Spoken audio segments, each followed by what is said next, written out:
Segunda de Corintios, capítulo 6, verso primero dice: así pues, nosotros, como colaboradores suyos, os exhortamos también a que no recibáis en vano la gracia de Dios.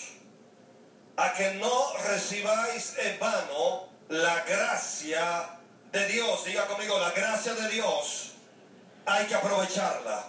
Diga, la gracia de Dios no se recibe en vano. Diga, la gracia de Dios hay que aprovechar la oportunidad que Dios nos da por su gracia. Luego el verso 2 dice, porque dice: en tiempo aceptable te he oído, y en día de salvación te he socorrido. He aquí ahora el tiempo aceptable. Diga, este es el tiempo. No les oigo. Diga, este es el tiempo aceptable. Diga, es el tiempo de oportunidad. He aquí ahora el tiempo aceptable. He aquí ahora el día de salvación.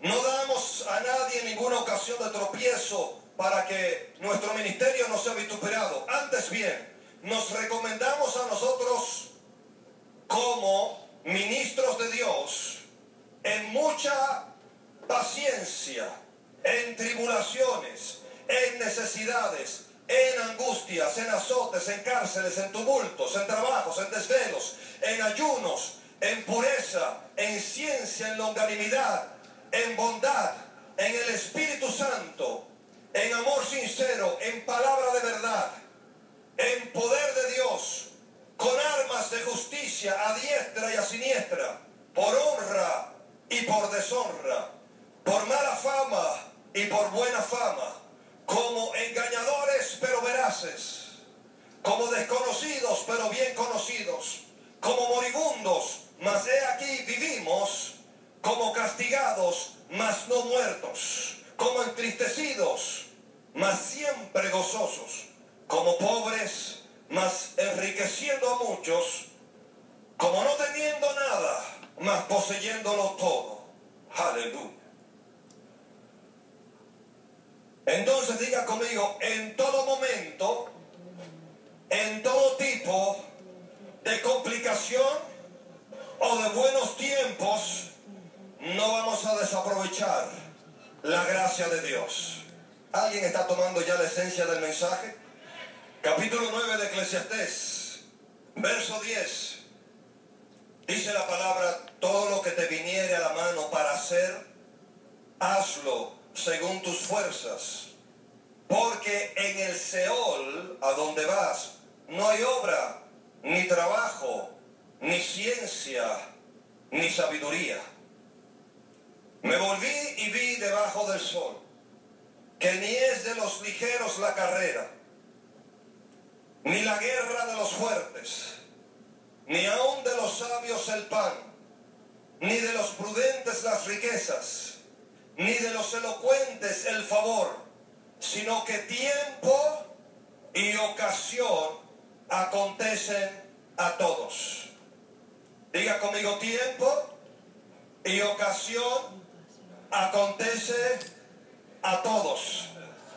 Dile que está a tu lado: aprovechemos el tiempo de la ocasión, es decir, de la oportunidad de la gracia de Dios en nuestras vidas.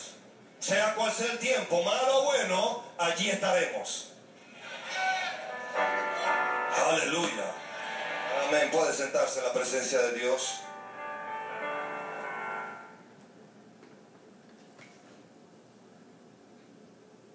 Quiero hilvanar en este mensaje las palabras de sabiduría dadas por el predicador en el libro de Eclesiastés, junto con las palabras dadas por el Espíritu Santo al apóstol Pablo a la iglesia en Corinto.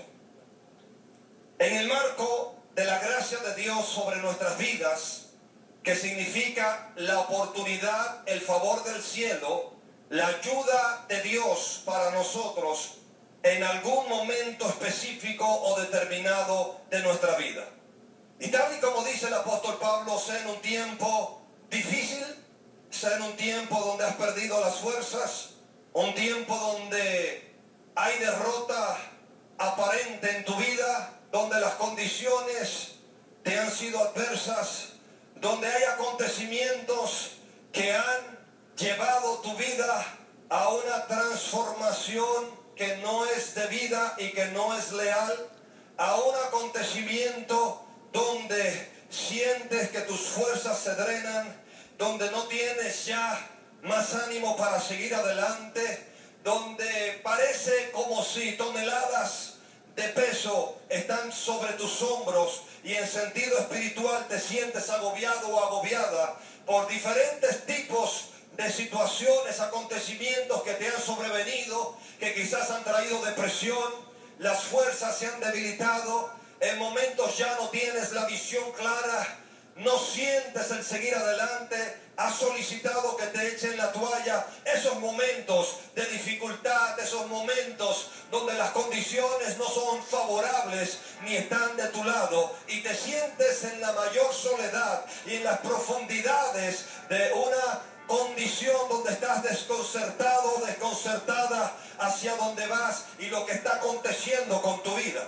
Pero son esos momentos también y esos tiempos donde puedes ventilar y visualizar que Dios entrará en el escenario de tu vida, que Dios te ayudará en medio de la tormenta, que Él te saciará en medio del desierto, que Él estará contigo allá cuando estés escalando la montaña, que el Señor es tu fortaleza, que Él te dará oxígeno y Él te dará aliento para todo lo que necesitas en esta vida, sea en el área de tu economía, sea en el área de tu relación con los demás, sea en el área del contexto familiar, de tu matrimonio, tu relación con tus hijos, sea en los acontecimientos, en el contexto de un ministerio, es decir, hacia dónde vamos y lo que estás haciendo para producir en el reino de Dios, ganando almas y haciendo discípulos.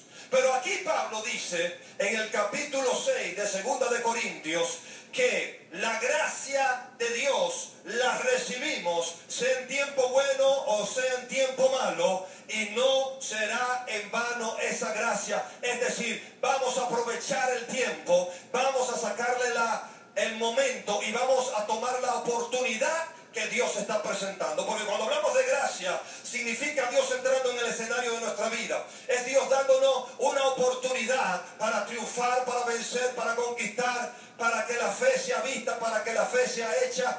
Porque es esta gracia que precede la fe. O mejor dicho, lo voy a repetir, pero no. La gracia va más allá de la fe. No la precede, sino va más allá de la fe.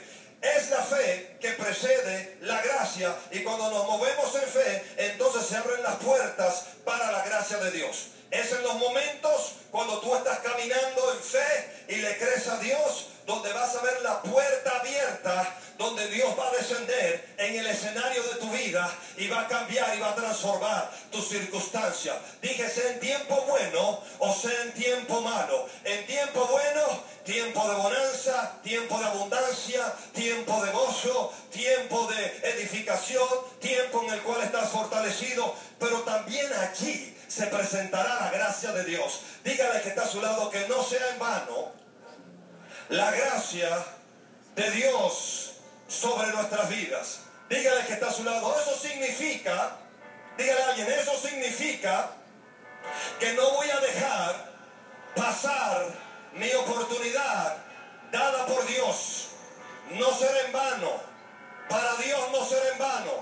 Dígale, Dios no ha trabajado en vano por mi vida.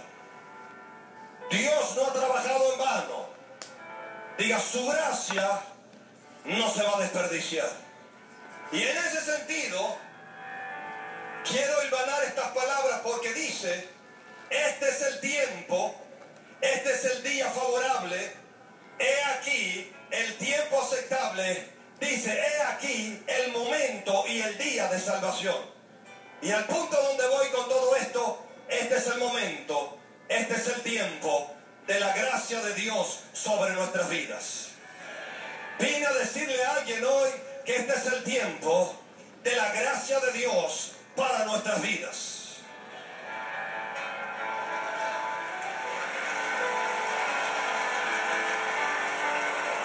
Y cuando llevo esto al libro de Eclesiastés. Eclesiastés significa asamblea.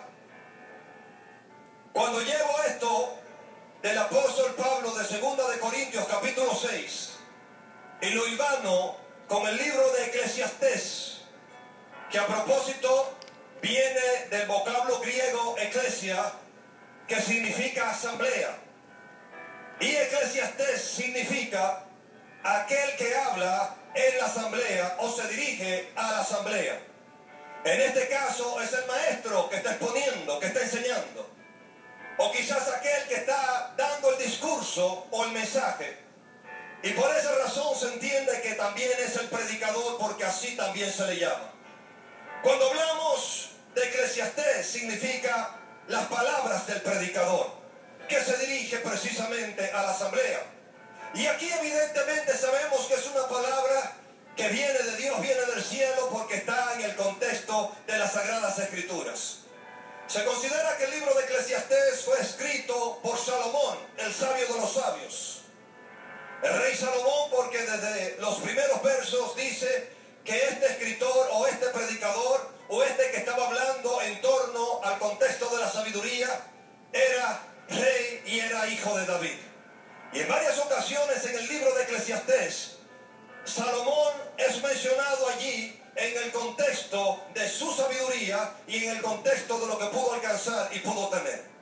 Cuando hablamos de Eclesiastés y hablamos de la sabiduría, nos referimos a la profundidad del conocimiento de Dios y de la palabra, y vemos allí reflejado a nuestro Señor y Salvador Jesucristo, porque Él es la palabra viva, el verbo hecho carne, Jesucristo, el autor y el consumador de la fe, Jesucristo, el contexto de la voluntad del Padre para nuestras vidas, nuestro gran Dios, Señor y Salvador. A Él damos toda gloria y toda adoración.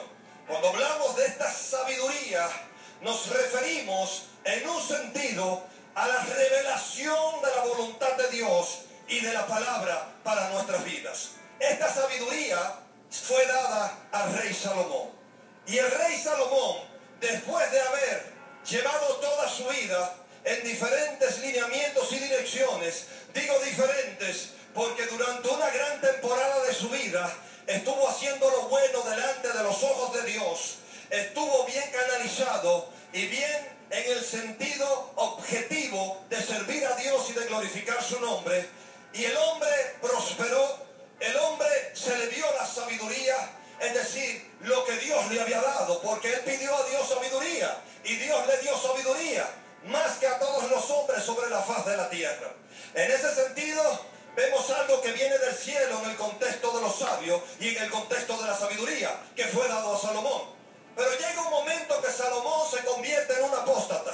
Salomón se desvía de la fe. Salomón se aparta del contexto de Dios. Y si usted busca, por ejemplo, en el libro de Primera de Reyes, capítulo 11, se va a dar cuenta que Salomón se apartó de Dios por causa de las mujeres y empezó a mezclarse con mujeres de otras tribus, de otras naciones, de otros pueblos, de otros reinos, a las cuales no podía acercarse ningún hombre de Israel, porque esto conllevaba contaminación y conllevaba que esas mujeres convertirían el corazón del hombre a sus dioses y a su paganismo. Pero Salomón no hizo caso a Dios, sino que hizo más caso a las mujeres y su corazón se inclinó a las mujeres.